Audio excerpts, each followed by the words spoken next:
Bismillahirrahmanirrahim, saya Gena Teorini. Video ini saya buat untuk memenuhi tugas kedua dari mata kuliah struktur data. Di tugas kali ini, saya diperintahkan untuk membuat program Java yang mengurutkan data dari terbesar ke kecil menggunakan merge sort dan counting sort dari 8 elemen.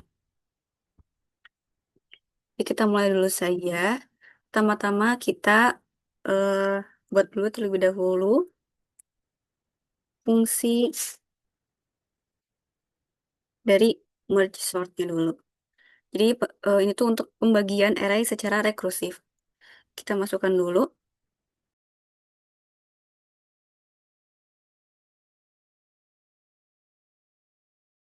Kita buka kurung awalnya.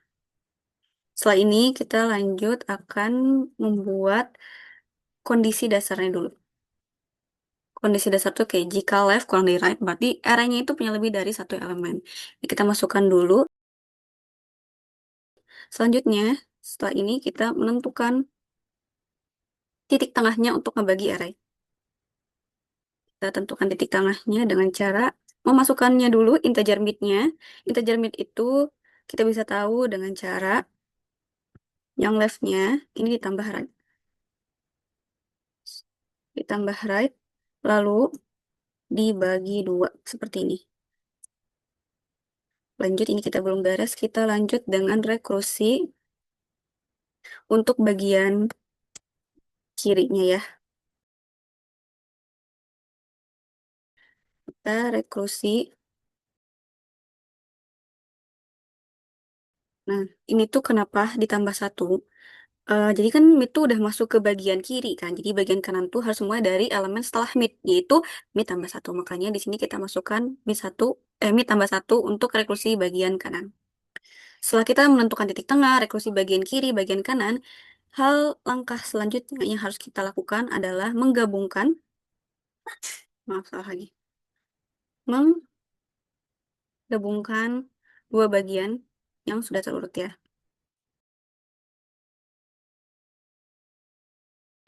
Kita lanjut ke fungsi merge-nya ya. Fungsi merge untuk menggabungkan dua subarray. Kita masukinnya itu dengan cara pertama-tama urutannya dulu ya. Urutannya itu kan kita pengennya dari yang terbesar ke yang terkecil urutannya.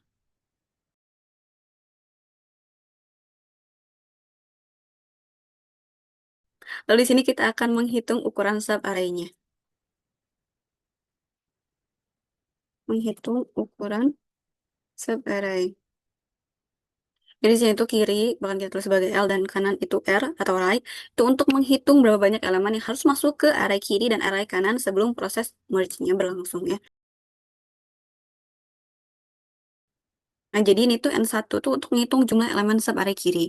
Ini kenapa di N1 tuh ada left tambah 1? Kenapa ditambah 1? Karena kalau kita nggak tambah 1, yang kepakai itu hanya selisih jaraknya aja, bukan jumlah elemennya. Dan untuk yang N2 ini, untuk menghitung jumlah elemen subarray bagian kanannya ya. Selanjutnya kita akan membuat subarray untuk sementara dulu ya.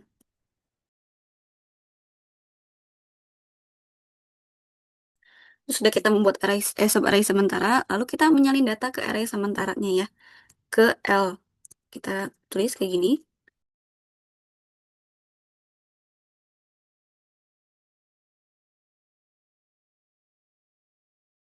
Nah, kenapa pakai I++ ini? Karena I instrument itu dipakai untuk memindahkan data satu persatu dari array asli ke array sementara yang L ini yang kita buat. Kalau I tidak ditambah 1, maka loop bakal berhenti. Makanya kita butuh I instrument ini untuk maju ke elemen berikutnya. Nah, ini kan kita udah bikin array yang L sementara. Lanjut kita buat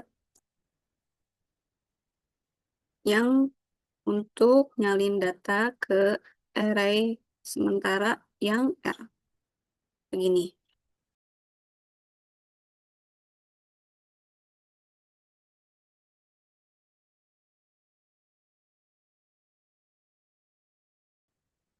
Jadi baris yang tadi aku ketik ini itu tuh untuk membuat 3 buah indeks yang dipakai pada proses merge dan setiap indeks punya tugas yang berbeda-beda. Kayak misalkan yang I, oh maaf ini I ya. I itu untuk indeks array L, yang J ini untuk array R, dan yang K sama dengan left ini untuk indeks array asli. Ya, seperti itu. Lalu kita proses merge dengan membandingkan.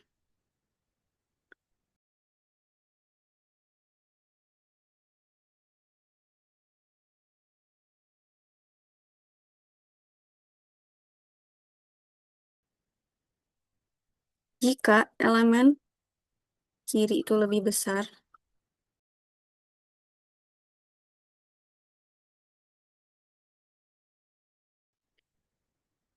jika elemen kanan itu ternyata lebih besar, maka masuk duluan. Kita masukin hal yang sama kayak gini, array.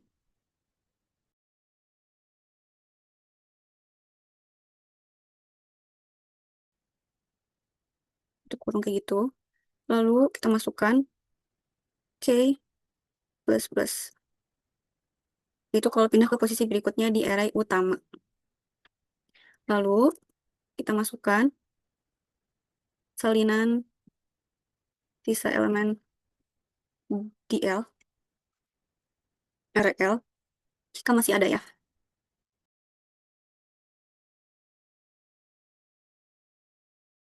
Ya. Lalu kita akan menyalin sisa elemen juga yang ada di R.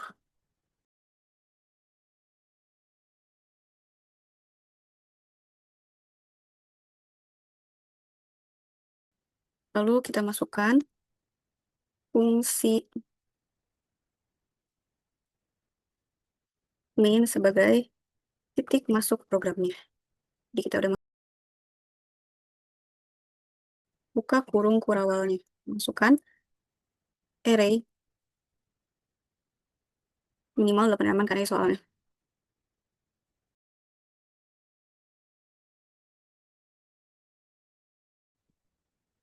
Lalu kita jangan lupa untuk menampilkan data sebelum sortnya.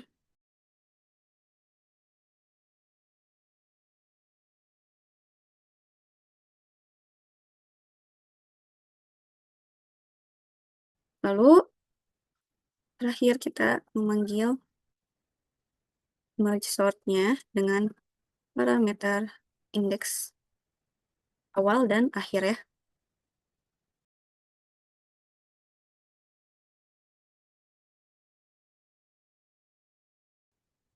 Lalu di akhir ini kita, ini yang salah ya, kita menampilkan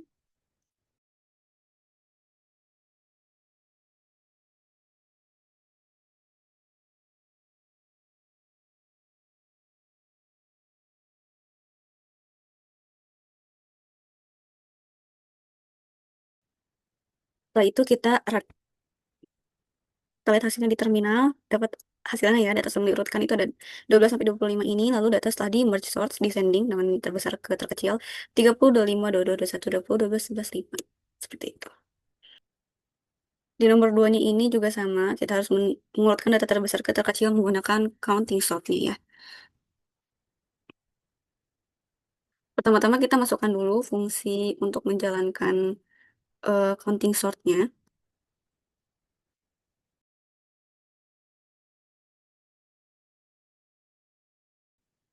Selanjutnya kita akan pengecekan awal ya.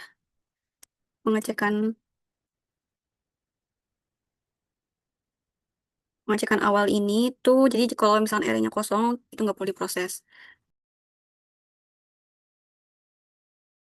Selanjutnya kita akan mencari. Kenapa kita harus mencari nilai maksimum? Karena biar kita tahu ukuran array count yang dibutuhkan. Caranya dengan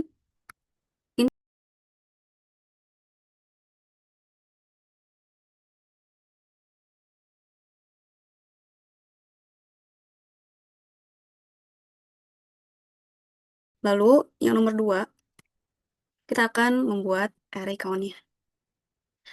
Ukurannya adalah maksimal tambah 1 karena indeks mewakili nilai elemen. seperti itu. Lalu dilanjut ya, nomor tiganya itu kita ngitung frekuensi. Kita akan menghitung frekuensi tiap nilainya. Setiap kali menemukan angka X, count X ditambah 1. Jadi kita masukkan for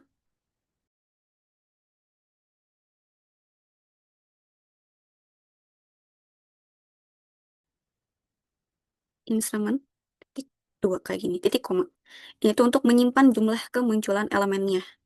Lalu tutup kurung, kita lanjut ke tahap berikutnya, yaitu menyusun kembali array-nya. Menyusun array hasil sortingnya. Dimulai dari nilai paling besar ke paling kecil ya, karena kita tadi pengen yang descending-nya. Berarti integer, index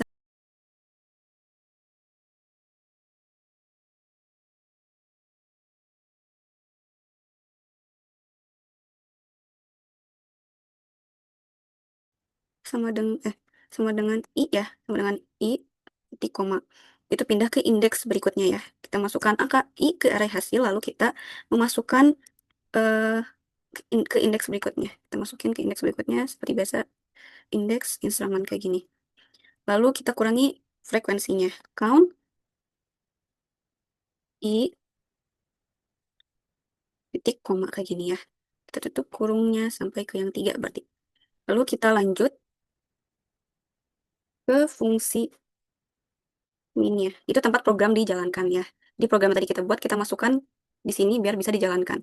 Public static void main string kayak gini. Lalu buka kurung kurawal.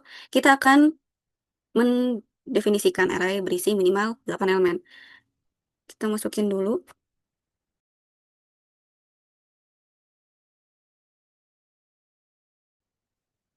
Nah, kenapa kita pakai integer? Karena counting sort itu hanya bekerja untuk integer aja ya. Jadi masukkan integer datanya dan ada 8 elemen yang sesuai diperintahkan soalnya gitu.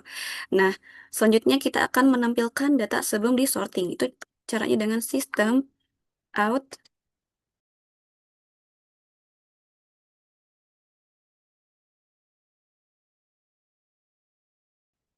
Selanjutnya kita akan memanggil fungsi counting sort descending-nya untuk mengeluarkan data. Jadi kita masukkan counting sort descending-nya data kayak gini, lalu titik koma.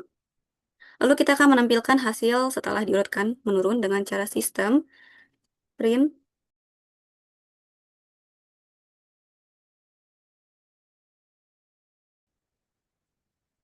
Lalu tahap terakhir